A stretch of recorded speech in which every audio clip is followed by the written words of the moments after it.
How to rename photos on Android. Hey everyone, welcome back to the channel. In today's video, I'll show you how to rename photos on Android. So now without further ado, let's get started.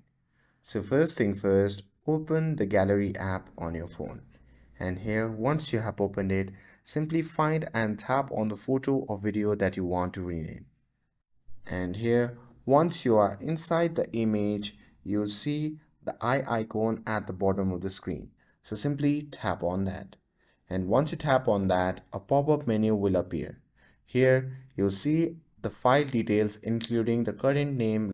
So just tap on little edit icon next to the name, and here tap inside the file name, and after that you can delete to remove the current name and type your new name.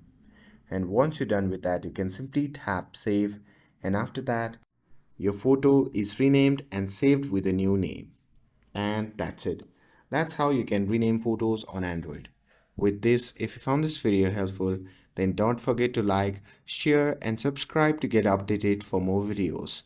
Thanks for watching, and I'll see you in the next video.